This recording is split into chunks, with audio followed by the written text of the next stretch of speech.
In this session, children, we'll discuss differentiability, that is avakalaniyata. So what is differentiability? You see, let f is a real function and c is a point in the domain.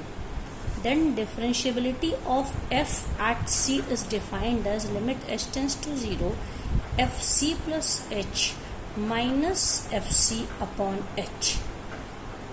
If this limit exists, then because we are finding here limit of this function, then differential of f at c is expressed as f dash c और ddx of fx. Differentiability को हम लोग क्या कहते हैं? अगर कोई function की किसी पॉइंट c पे वो डिफरेंशिएबल है, देन उसको हम f dash c या तो कहेंगे या ddx of fx.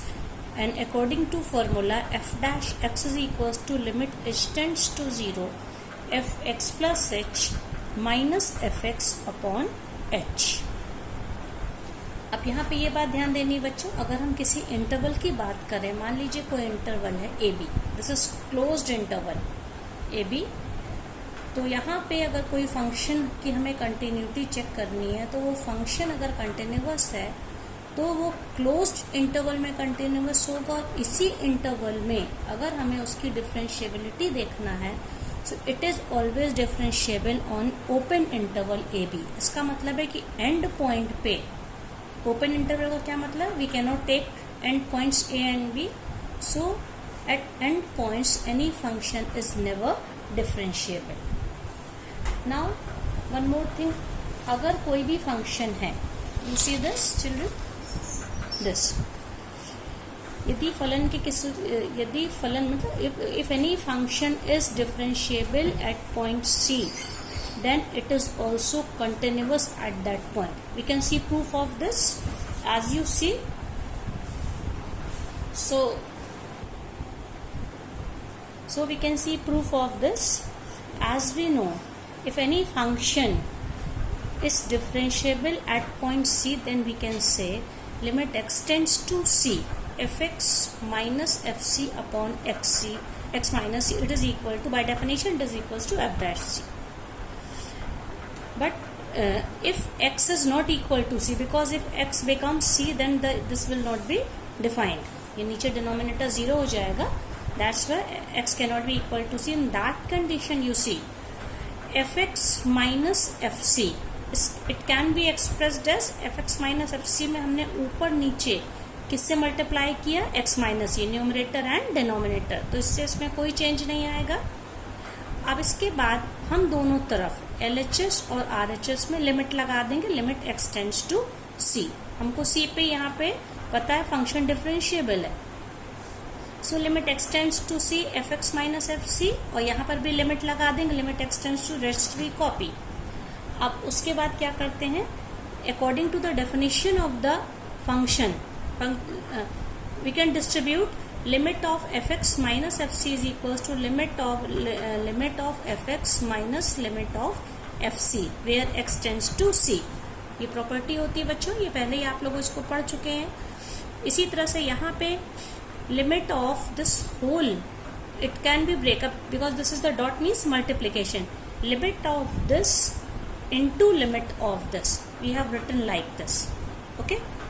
But in RHS, when limit x tends to c, you can see x minus c, तो x की वैल्यू c रखने पे this whole becomes 0 multiplied by, and what is this is the value of f dash c, so f dash c into 0, that is 0, so RHS becomes 0.